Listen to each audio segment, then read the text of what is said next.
All right, Alexander, we had a big meeting between Belarus President Lukashenko and Xi Jinping of China. A 4-hour meeting, actually, and a lot was discussed and a lot was decided. What's the result of that meeting? Well, this, in some ways, this is an extraordinarily meeting because, look, Belarus, I don't want to, demean the country at all, but it's hardly a big place. And yet Xi Jinping gives 4 hours of his time to Lukashenko. Lukashenko is received with a 21-gun salute. The Chinese army is there on parade for him to see. He himself lays a wreath at the monument of the people's heroes in Tiananmen Square. And the ceremonies and the pomp around this trip are enormous. The Chinese have gone, they've pulled out all the stops to make this look like a big event. And they don't do that unless, because they're very practical people, whatever else people may feel about them.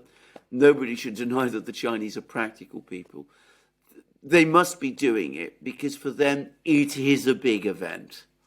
And when you get a sense of the kind of things that they've been talking about with Lukashenko, you can start to see why, because we don't yet have readouts from the Chinese about Xi Jinping's meetings with Lukashenko, but we understand that Xi Jinping called Lukashenko my old friend, my dear friend.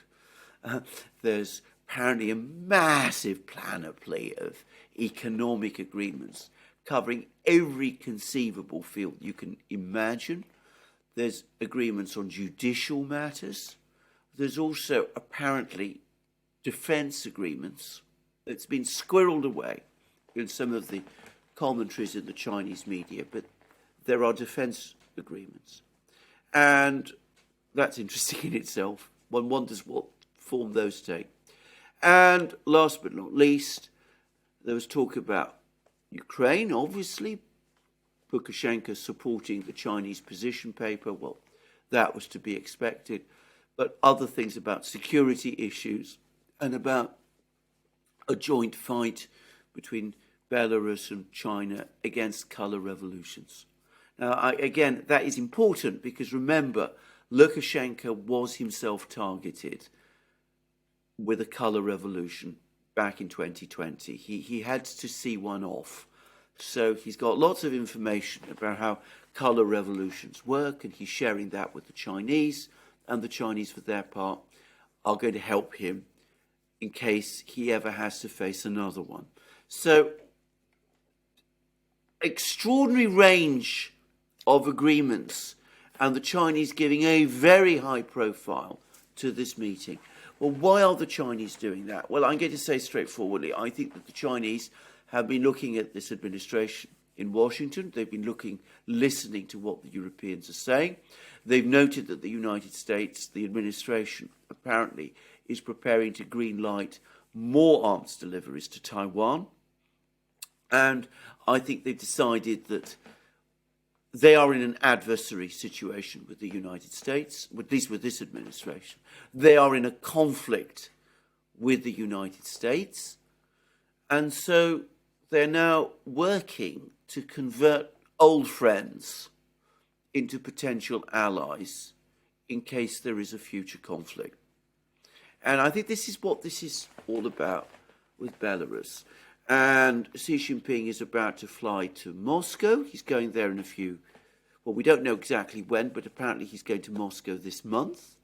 And I'm sure we will be seeing the same thing there, that he's going to go to Moscow. There'll be all kinds of further agreements. And I'm not saying that the Chinese have put aside, have put aside for them the moment their position of non-alignment and neutrality. But I think we're now seeing steps being taken towards setting up that defense system, that alliance system, if you like, that formal alliance system that people have been talking about for a very long time between China, Russia, Belarus, other countries, And I think it's now on its way. I think this is clearly intended as a step in that direction. All right. Three observations. The way the U.S. has decided to deal with Ukraine losing the conflict against Russia is to go after China, to warn China. Okay.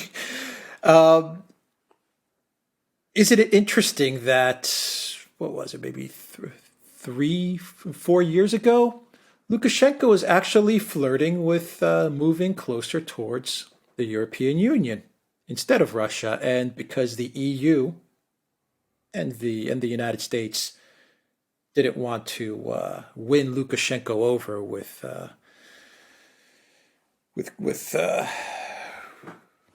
respect, with good deals and partnerships and stuff like that, they decided to overthrow him, and it backfired. And now look where he is. He's not only with the Russians, but he's with the Chinese now. Yes.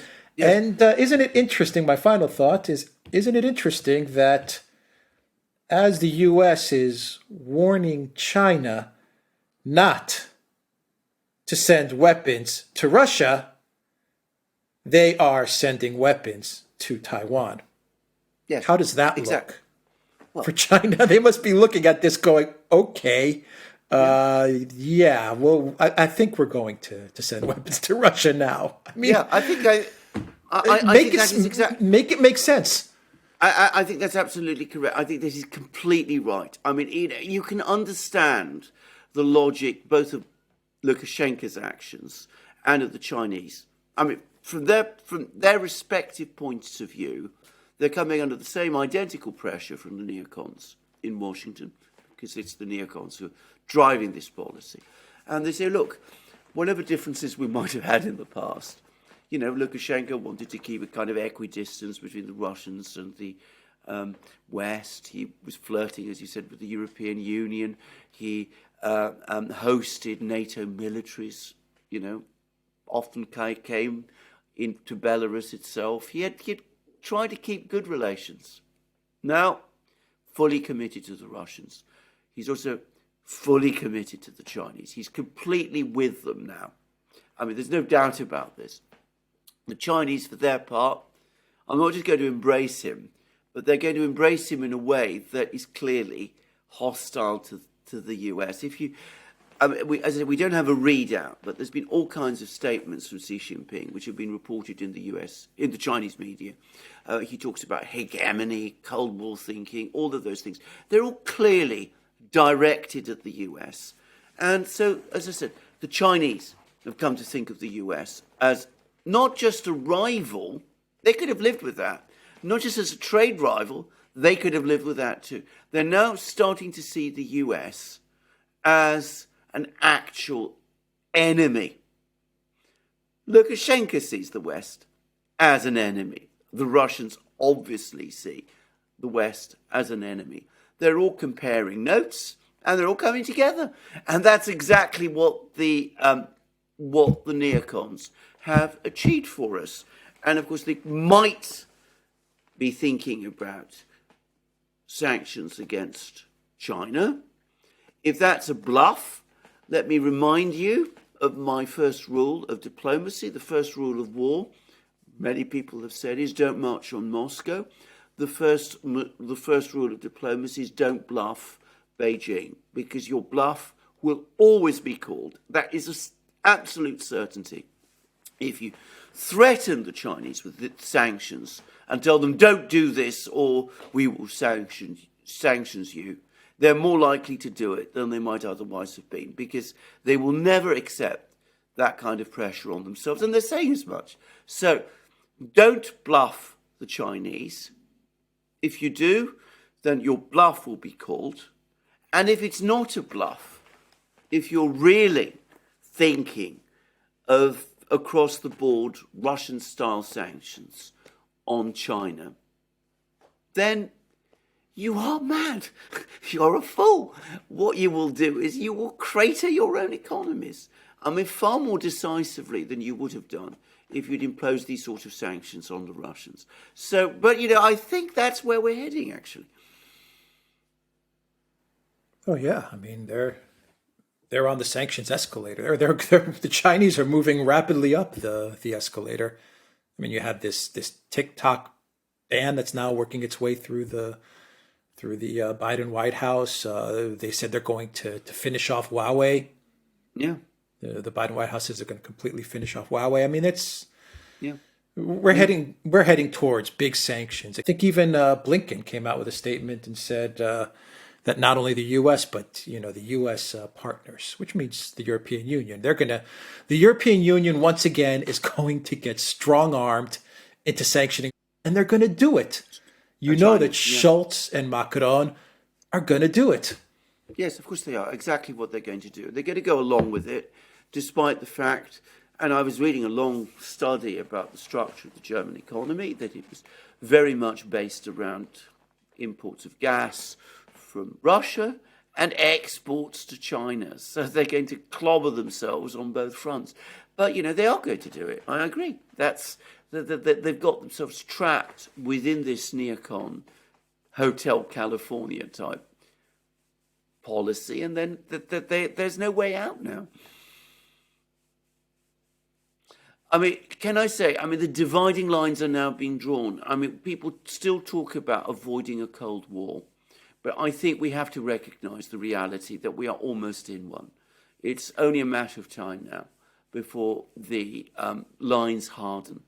And the world that we knew, the world of globalization as we remember it, the world that spawned globalization, is ending. Yeah, I by agree. The way, That's why I think you're seeing such a rush from the U.S. and from the European Union to consolidate its control at least over Europe. That's why you have Sweden and Finland joining NATO. That's why you're seeing a push to settle the situation in Serbia.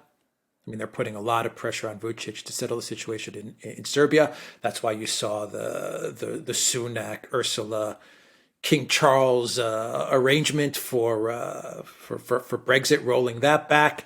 That's why you're seeing a lot of pressure on Hungary and Samantha Power turning up to Hungary. And I'm getting reports of a lot of activity and money being poured into Hungarian anti-Orban journalists and NGOs. I mean, I really am getting the sense that this Cold War border is pretty much Belarus and whatever it's going to be with Ukraine, whatever going down to wherever the border is with Ukraine, given the outcome of the conflict, and then Europe. And you can see the U.S. and the EU, they're really working hard to try and make sure they consolidate and control all of Europe that they can, and bring it under one umbrella. Yeah.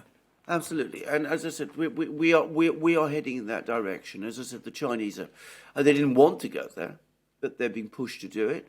The Russians obviously are fully understand that that's where it must go, but that is where we are. That's where we're heading. I mean, China's relations with the West are deteriorating. Huawei, as you said, is going to be crushed. By the way, on the subject of Huawei, I was reading an article in the Daily Telegraph, interesting one, which said that 5G in Europe is now almost dead because it's apparently been killed by higher energy costs. Just saying. I don't know how true that is, but that was what it was saying, that the amount of energy, it's very energy intensive to operate, and there isn't that much consumer demand for it, so essentially it's burning itself out. It's going.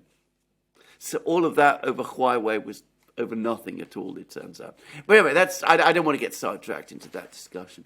But I think you're absolutely right. The lines are being drawn, they're hardening, and, the West, the collective West, saying, Serbia, Hungary, look, you're on our side of the fence. We're not going to tolerate any more of deviation or dissent from you. You've got to fall into line. We're going to see pressure on Serbia. We're going to see pressure on Hungary. And in the meantime, the other side is coming together. And if you like, you can actually make that comparison, actually. I think it's a good one. Ursula beats King Charles and Sunak. Xi Jinping meets Lukashenko and Putin. Yeah, and we had Blinken going to Eurasia, Kazakhstan, Uzbekistan, Kyrgyzstan, Tajikistan, meeting with them to try and, I don't know, maybe perhaps make one final attempt at trying to win them over. And it was kind of, I mean, the whole thing seemed kind of pathetic in a way, where Blinken is guaranteeing them safety from Russian aggression, and Kazakhstan's kind of like, what are you talking about? Yeah, well, indeed, yes. I mean, the fact is, all of these countries in the recent UN General Assembly, they all abstained on the US resolution. They're not going to spoil their relations with China and Russia. I mean, that's simply not happening. So, I mean, Blinken is on a hiding to nothing there, but that's what he does. He's still got hopes. There was, if you remember, back in, again, late 2020, early 2021, there was, to early 2020, sorry, late 2021, early 2022, this attempt to create some kind of a color revolution, it looked like, in Kazakhstan, and that failed. Maybe he's going there to sort of reconnoiter the land, see whether you can achieve anything in that part of the world now, too. The big difference with the previous Cold War is, in the previous Cold War, the collective West was much stronger economically. That isn't the case this time. And that changes everything. That changes the entire geopolitical geometry of this contest. But if the neocons wanted, if the point of the Ukraine conflict was to divide China and Russia, that hasn't worked. It's done the opposite. As we see, it's consolidating what is increasingly looking like a Chinese-led bloc. All right. The Duran.locals.com. We are on Rockfin as well. And go to Duran Shop, 10% off. Use the code Good Day. Take care.